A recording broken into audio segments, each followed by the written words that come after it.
Hadirin hadirat yang dimuliakan Allah. Fahamdan li rabbin khassana bi Muhammadin wa anqadhana min dhulmati wa jawad wa dawajiri wa dayajiri. Falhamdulillahi alladhi hadana bi'abdihi al-mukhdari man da'ana ilayhi bil idhni wa qad nadana labbaika ya man dallana wa hadana. Sallallahu wa sallama wa baraka alaihi wa ala alihi. Alhamdulillahilladzi jama'ana fi hadzal majma'il karimil mubarak. Limpahan puji kehadirat Allah Subhanahu wa ta'ala, Sang Maha Penguasa alam semesta. Namanya terus diagungkan oleh lisan-lisan yang mengenalnya. Namanya terus diagungkan oleh hati-hati yang dekat dengannya. Mereka tak akan pernah lupa dengan kemuliaan dan keagungannya, dan mereka terus berharap redha dan rahmatnya. Termuliakanlah sosok-sosok itu ketika mengenal Allah dan mengenal keagungan yang bersumber dari Allah Sang Pencipta alam semesta. Ya Allah ciptakan syiar-syiar yang agung dan mulia di alam dunia ini agar diagungkan oleh hamba-hambanya yang beriman, dan mengagungkan syiar itu adalah satu dari perintah Allah Subhanahu wa ta'ala. Dari itu mereka agungkan, dari itu mereka tinggikan, dari itu hati mereka tak melupakan, dari itu mereka beribadah kepada Allah Ta'ala seperti yang diinginkan Allah. Begitulah hari-hari mereka di setiap waktu dan waktu, di setiap saat dan saat, di setiap zaman demi zaman, memahami satu ayat yang mereka pahami dalam Al-Quran, yang mungkin seringkali kita baca dengan lisan. Allah berfirman dalam Al-Quran, فَإِذَا فَرَغْتَ فَانْصَبْ. Jikalau engkau telah selesai dari satu ibadah, fansab, maka dirikanlah ibadah yang lain. Inilah syiar setiap para salihin, orang-orang yang menjaga waktu mereka, dan waktu di depan mereka dan di hadapan mereka adalah lebih mulia dari segalanya. Tak sebanding dengan dinar dan dirham yang dipuja-puja oleh sebagian manusia. Ketika waktu itu diberikan Allah, lalu mereka makmurkan dengan taat dan ibadah, disitulah kebahagiaan mereka berada. Dan di dalam itulah mereka berjuang untuk mendapatkan redha-Nya.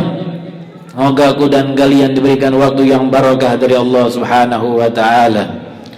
Dan waktu yang paling berkah di antara seluruh makhluk yang diciptakan Allah Ta'ala tidak lain melainkan waktunya Sayyidina Muhammad Sallallahu Alaihi Wasallam. Apa ada waktu yang lebih berkah dimiliki oleh makhluk melebihi keberkahan beliau? Tidak ada, sehingga Allah Ta'ala sebutkan di dalam Quran sebagai sumpahnya, la'amruka innahum lafi sakratihim ya'mahun. Aku bersumpah demi umurmu, kata Allah. La'amruka ay qasami. Aku bersumpah dengan umurmu. Allah bersumpah dengan umur Sayyidina Muhammad. Tanda Allah Ta'ala mengagungkan umur Sayyidina Muhammad. Tanda Allah Ta'ala memberikan satu pelajaran penting kepada hamba-hambanya, bahwa detik-detik dan nafas demi nafas yang dilalui oleh beliau semasa beliau hidup tak sebanding sama sekali pun dengan kehidupan kehidupan siapapun makhluk yang lainnya, walaupun itu kehidupan para anbiya. Allah tidak bersumpah dengan umurnya nabi-nabi terdahulu yang begitu panjang, tidak bersumpah dengan umur Nabi Adam, tidak bersumpah dengan umur Nabi Ibrahim, tapi Allah bersumpah dengan umur Sayyidina Muhammad sallallahu alaihi wasallam. Dan di antara yang beliau lalui dia dalam umurnya, bahwa beliau melalui bulan Rajab seperti yang kita lalui di saat ini. Apa yang dilakukan oleh Sayyidina Muhammad? Apa yang diperbuat di dalam bulan Rajab oleh Sayyidina Muhammad sallallahu alaihi wasallam? Al-Imam Abdul Hasan Ali bin Muhammad bin Syuja' Ar-Rib'i dengan sanadnya sampai kepada Urwah bertanya kepada Atha berkata Urwah bertanya kepada Sayyidina Abdullah bin Umar bin Khattab radhiyallahu ta'ala anhuma. Sayyidina Abdullah bin Umar ditanya, hal kana Rasulullah sallallahu alaihi wasallam yasumu fi Rajab? Apakah dulu Rasulullah berpuasa di bulan Rajab? Lalu beliau menjawab. Yang ditanya sahabat yang dikenal di antara sahabat yang lain paling perhatian dengan sunnahnya Rasul, paling peduli dengan sunnah Nabi. Apakah dulu Rasulullah berpuasa di bulan Rajab? Apa jawabnya? Beliau menjawab, na'am wa yusyarrifuhu. Iya, dan beliau Rasulullah memuliakan bulan Rajab. Perawinya perawi thiqat, para perawinya orang-orang yang thiqah, sehingga hadisnya dapat dipertanggungjawabkan dan dapat diamalkan dengan penilaian para muhadditsin.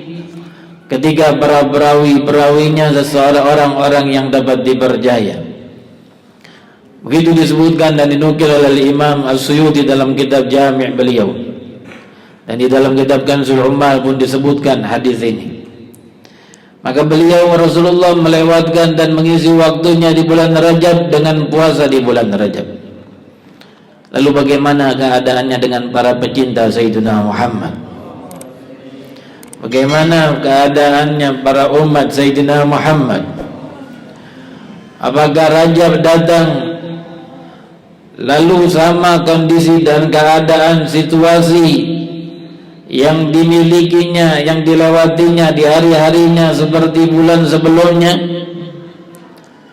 Sungguh seseorang ketika akan datang hari ulang tahunnya dirasa harinya berbeda dari sebelumnya, padahal dia bukan siapa-siapa di mata Allah.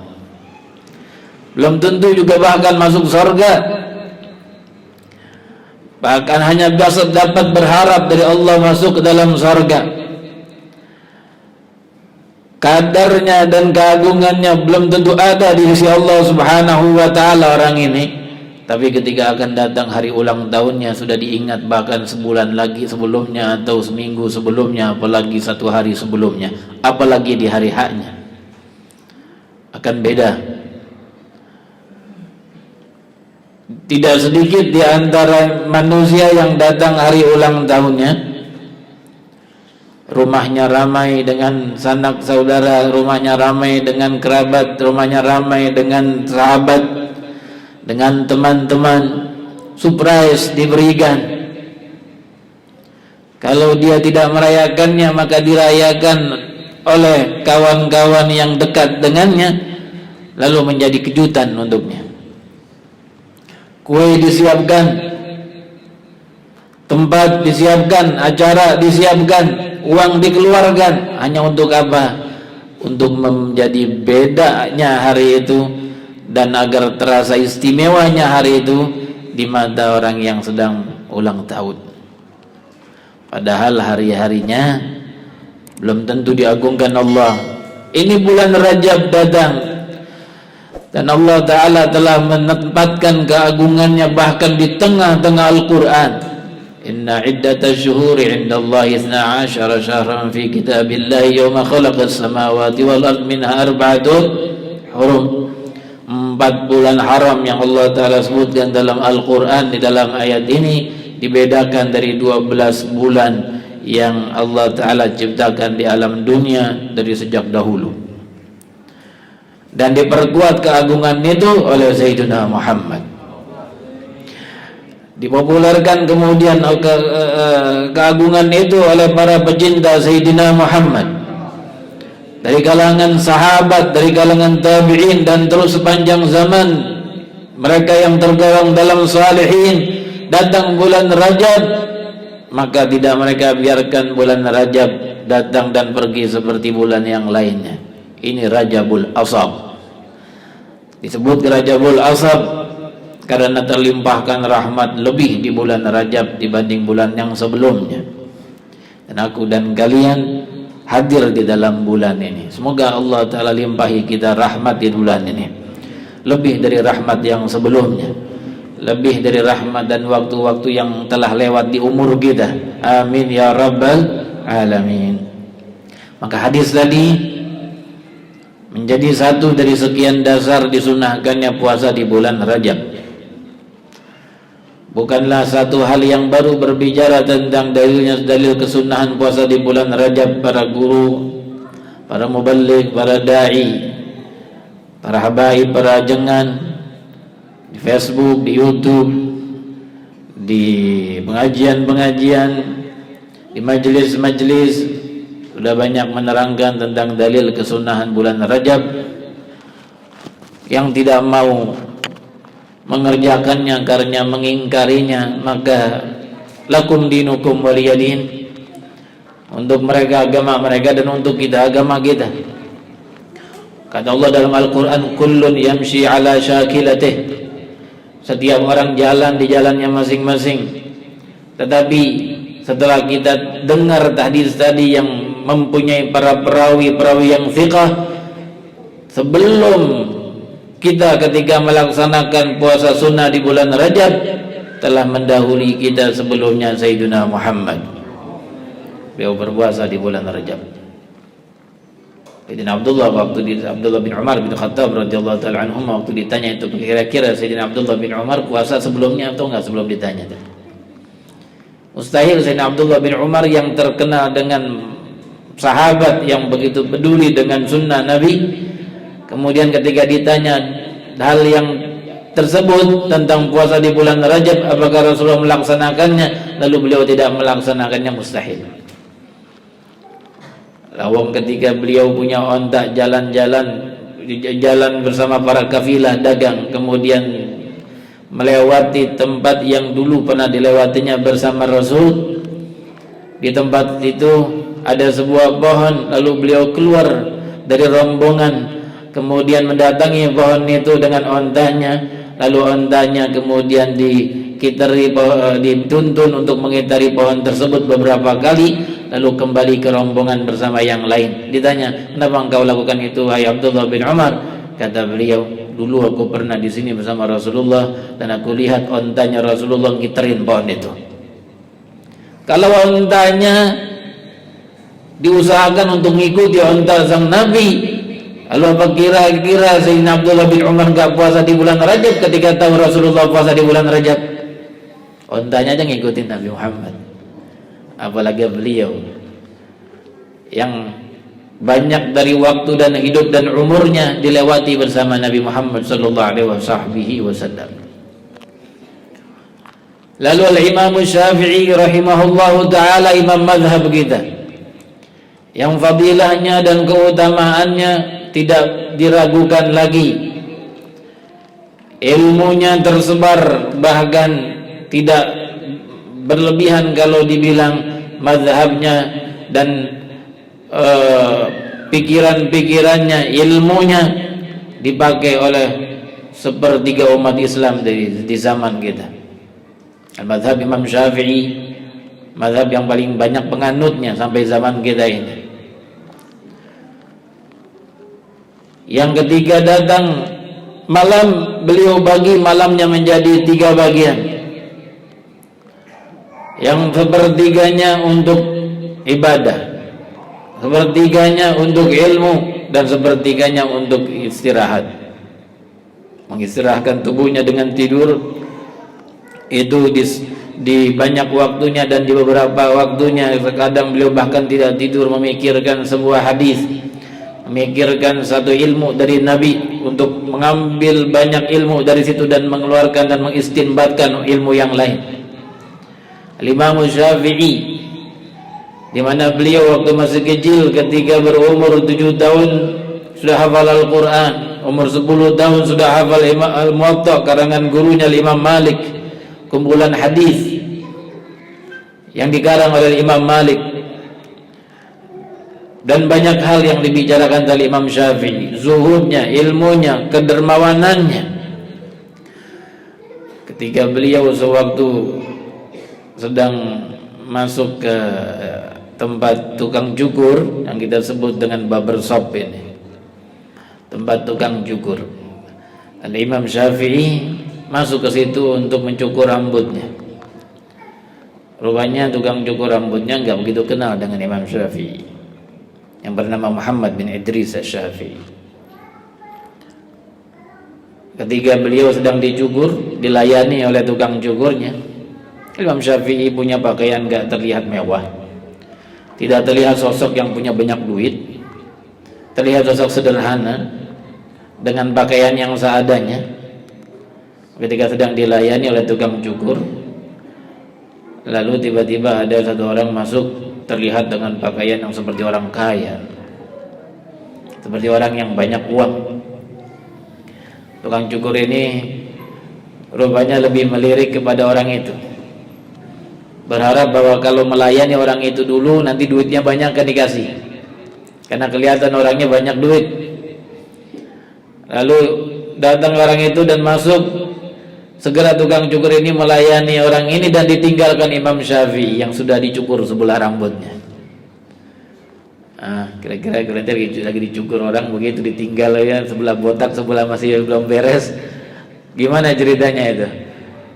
Bisa menjak orang di zaman kita ketika hatinya kurang sabar. Tadi Imam Syafi'i diberlakukan demikian, dia sabar. Orang itu, tukang cukur ini melayani tamunya, pelanggannya yang baru datang, padahal beliau sudah duduk, sudah dicukur sebagian rambutnya, ditinggal begitu saja karena tukang cukur berharap ini kelihatan orang kaya, mungkin nanti duitnya banyak kan dapat. Ditinggalkan Imam Syafi'i. Lalu ketika dia sedang mencukur tamunya yang dikira kaya, pelanggan yang dikira banyak uang, tiba-tiba datang ke lewat tempat itu seseorang yang mengenal Imam Syafi'i dengan baik, dan rupanya orang yang lewat ini orang yang berharta dan dermawan. Dilihat Imam Syafi'i sedang ada di tempat tukang cukur, lalu dia masuk untuk mengucapkan salam, dan pada akhirnya dikeluarkan uang, sekantung uang dikeluarkan, diberikan kepada Imam Syafi'i karena dermawan orangnya. Kemudian dia pamitan dan keluar meninggalkan Imam Syafi'i. Lalu setelah orang itu, pelanggan itu selesai dicukur, diberikan upah seperti layaknya upah yang lain biasa. Dalam zaman kita ini orang nyukur berapa sih kalau yang biasa? Yang 25.000, 30.000 satu kepala, dikasih uang seperti biasanya. Lalu setelah selesai yang ini kembali kepada Imam Syafi'i, diselesaikan cukurannya tadi yang sudah botak sebelah. Kemudian setelah selesai dicukur, uang kantong uang, sekantong uang yang dikasih oleh dermawan tadi diberikan semua kepada tukang cukur Imam Syafi'i. Ribuan kali lipat dari upah yang dikasih oleh orang tadi, oleh pelanggan yang kedua yang dilayani lebih dulu, yang dikira bakalan banyak uang. Inilah dermawannya Imam Syafi'i rahimahullahu ta'ala. Sifat-sifat mulia ada pada beliau dan tidak dilakukan ilmunya dan semua sifat-sifat mulianya. Beliau mengatakan dalam makalah yang begitu terkenal tentang 5 waktu yang dimuliakan Allah, yang mustajab di dalamnya doa. Dan di antara yang mustajab di dalamnya doa di malam itu adalah malam Rajab. Awal malam Rajab yang telah lewat, kita lewati beberapa waktu yang lalu, menunjukkan bahwa bulan Rajab dalam pandangan Imam Syafi'i adalah bulan yang bukan sembarang bulan. Kalau beliau mempunyai ta'zim yang demikian kepada bulan Rajab, sehingga beliau katakan bahwa satu di antara sekian hari malam di bulan Rajab adalah malam dikabulkannya doa dan mustajabnya doa. Apakah seperti Imam Syafi'i nggak puasa di bulan Rajab? Mustahil nggak puasa di bulan Rajab. Kalau ta'zimnya terhadap bulan Rajab sudah kita ketahui demikian. Bahkan satu malamnya dikatakan malam pertamanya dalam malam mustajabnya doa. Disebutkan yang lainnya malam Idul Fitri, malam Idul Adha, malam nisfu Sya'ban, malam Jumat, malam Arafah. Ini Imam Syafi'i, orang yang menjadi qudwah dan panutan miliaran orang. Beliau nanti di hari kiamat sudah pastinya ketika bangkit dari kubur, yang mengikut beliau jadi jamaahnya bakalan banyak sekali, triliunan orang. Karena berapa banyak orang yang dari zaman beliau sampai akhir zaman beribadah dengan cara Imam Syafi'i, dengan mazhabnya Imam Syafi'i. Dan semua berkumpul orang-orang ulama itu dengan jamaahnya dan pengikutnya dalam satu panji yang dipegang oleh Sayyidina Muhammad. Adam wa man dunahu tahta liwa'i yaumal qiyamah. Kata Rasul, ada Nabi Adam dan orang-orang yang lainnya berada di bawah panjiku di hari kiamat. Begitu pandangan Imam Syafi'i terhadap Rajab dan pandangan Rasulullah terhadap Rajab. Lalu siapa lagi yang akan menyusul untuk memuliakan Rajab? Dari Nabi, dari sahabat, dari para salihin sudah disampaikan kepada kita dan telah dicontohkan oleh mereka untuk kita. Datang bulan Rajab, maka mereka memperlakukannya dengan selayaknya. Sampai Allah Ta'ala pesankan dalam Al-Quran dengan pesan khusus ketika datang bulan Rajab, yaitu bulan haram secara umum. Dan Rajab termasuk bulan haram, kata Allah Ta'ala, فَلَا تَظْلِمُوا فِيهِنَّ anfusakum, maka jangan kalian menzalimi diri kalian di dalam bulan-bulan haram tersebut. Hadirin hadirat yang dimuliakan Allah. Lalu di dalam hadis sahih Al-Imam Sayyidina Abu Umamah Sayyidina Mujibah Al-Bahili meriwayatkan sebuah hadis dari ayahnya atau dari pamannya. Ketika ayahnya atau pamannya datang kepada Rasul sallallahu alaihi wasallam, hadis disebutkan oleh Imam Nawawi dalam kitab Riyadhus Shalihin.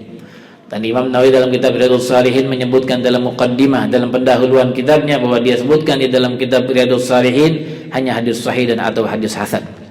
Tidak ada hadis dhaif di dalam Riyadhus Shalihin. Mujibah Al-Bahili dari ayahnya atau pamannya, ketika paman atau ayahnya datang kepada Rasul ke Madinatul Munawwarah, lalu berjumpa dengan Rasulullah sallallahu alaihi wasallam. Kemudian tidak lama beliau pergi dari Madinah, meninggalkan kota Madinah selama 1 tahun. Setelah 1 tahun beliau kembali ke kota Madinah, menjumpai Rasulullah lagi. Rasulullah tidak mengenalnya. Katanya kepada Rasul, "Ya Rasulullah, ama ta'rifuni?" Wahai Rasulullah, apakah engkau tidak kenal saya? Kata Rasulullah, "Man anta?" "Ana Al-Bahili alladhi ataka al-amal madhi." Aku adalah Al-Bahili yang datang kepadamu tahun yang lalu. Kalau kata Rasul, "Man alladhi ghayyarak?" Apa yang membuatmu berubah begini? "Laqad kunta hasanal hay'ah." Dulu engkau bagus perawakanmu. Karena di saat itu beliau perawakannya kurus kering, terlihat pucat. Tidak seperti tahun lalu, segar, badannya bagus. Lalu dia jawab ketika Rasul tanya demikian, "Ya Rasulullah, munzu faraqtuk." Semenjak aku meninggalkanmu, berpisah denganmu, ma akaltu illa lailan. Tidak pernah aku makan kecuali malam hari. Artinya sepanjang tahun dia puasa. Sampai kurus kering, sampai terlihat tubuhnya mengenaskan. Tidak enak dilihat oleh Rasulullah. Kata Rasul ketika mendengar itu, "Adzabta nafsak." Anda siksa diri anda sendiri. "Sum syahrul sabar wa yawman min kulli syahr." Kata Rasul, kalau gitu puasalah 1 bulan sabar, itu bulan Ramadan, dan 1 hari setiap bulan. Artinya jangan puasa sepanjang tahun. Kalau badan ente nggak kuat model begini, kalau bakalan badan ente jadi kurus kering begini, jangan puasa setiap hari sepanjang tahun. Cukup puasa Ramadan dan 1 hari setiap 1 bulan. Orang biasa setiap hari puasa, sekarang disuruh sebulan sekali. Maka beliau pun merasa mampu. Ya Rasulullah, zidni. Ya Rasulullah, tambahkan untukku. Fa inni utiqu fawqa dzalik, aku mampu lebih daripada itu. Kata Rasulullah, sum syahrus sabr wa yaumani min kulli syahr. Wa yaumaini min kulli syahr. Puasa bulan Ramadan dan 2 hari setiap bulan. Lalu beliau merasa mampu, beliau katakan, zidni ya Rasulullah, tambahkan lagi ya Rasulullah. Kata Rasulullah, 3 hari tiap bulan. Merasa mampu. Orang biasanya tiap hari, kok sekarang 3 hari tiap bulan. Merasa mampu. Ya Rasulullah, zidni, tambahkan lagi. Maka Rasul katakan, sum ashhurul hurum watruk. Sum ashhurul hurum watruk. Sum ashhurul hurum watruk. Puasalah engkau di bulan-bulan haram, lalu tinggalkan. Ada puasa sesekali di bulan haram, kemudian tinggalkan, lalu puasa lagi, kita tinggalkan, puasa lagi, lalu tinggalkan. Maka Rasul di sini menganjurkan kepada sahabatnya Al-Bahili ini untuk berpuasa di bulan haram, dan satu dari bulan haram diantaranya adalah bulan Rajab. Maka inilah dasar-dasar para ulama kenapa menganjurkan kita puasa di bulan Rajab. Yang mampu bulan Rajab puasa 1 bulan penuh, ya habbaza, bagus sekali. Ya, bahkan orang tua dulu ada yang melanjutkan puasa dari bulan Rajab sampai bulan Sya'ban sampai bulan Ramadan, 3 bulan berturut-turut. Syekh Abu Bakar bin Salim rahimahullahu taala, ulama besar terkenal di negeri Hadramaut. Beliau di setiap tahunnya datang ke Wadi Hud. Itu tempat di mana dikuburkan Nabi Allah Hud, yang sering dijadikan ziarah di bulan Sya'ban khususnya. Datang ke ziarah ke Wadi Hud dan bermukim di sana selama 3 bulan. Di hari yang paling panas. Dalam 1 tahun itu ada 3 bulan di Hadramaut, hari yang paling panas. Lalu beliau berpuasa tiap harinya di sana dan bermujahadah di sana, dan tidak berbuka kecuali dengan bisir, dengan korma yang masih mentah, yang belum matang banget, korma yang kurang bagus. Bermujahadah untuk berpuasa kepada Allah Ta'ala, berpuasa kepada Allah di hari yang sangat panas di 3 bulan itu, di Wadi Hud, di tempat yang kering kerontang. Mau ngapain Syekh Abu Bakar bin Salim di sana? Ingin lebih dekat kepada Allah Subhanahu wa taala. Puasa para aulia sampai seperti itu. Tapi kita enggak perlu untuk mengikuti sampai seperti itu, karena tentunya kita enggak mampu. Tapi bulan Rajab sebulan ini paling tidak Senin Kamis jangan lewat. Enggak juga, paling tidak 3 hari dalam 1 bulan Rajab. Ya, 3 hari dalam 1 bulan Rajab. Terlebih lagi kalau bisa diusahakan 3 hari itu, hari Kamis, hari Jumat, dan hari Sabtu berturut-turut, karena disebutkan di dalam hadis fadilah puasa Kamis, Jumat, dan Sabtu di bulan haram, dan Rajab termasuk bulan haram. Hadirin hadirat yang dimuliakan Allah, hati yang mengagungkan dan mengetahui keagungan syiar-syiar Allah Subhanahu wa taala seperti puasa tidak akan mau meninggalkan kesempatan itu, walaupun ditawarkan dengan sesuatu yang berharga dalam pandangan pemuja dunia. Dulu ada penguasa zalim terkenal dengan kezalimannya, bernama Hajjaj bin Yusuf. Hajjaj bin Yusuf ini walaupun dia zalim, sering bunuh ulama, sering bunuh orang, bahkan kesalahan sedikit penggal kepala orang itu. Tapi ada kebaikannya tentunya. Kata ulama, diantara yang memberikan dan berjasa dalam memberikan titik di dalam Al-Quran adalah Hajjaj bin Yusuf. Kebaikannya sampai zaman kita terus mengalir itu. Dan satu di antara kebaikan beliau yang ada dalam kisah ini, ketika beliau pulang haji, berarti tidak ketinggalan beliau mengisi waktunya dengan haji ke Baitullah.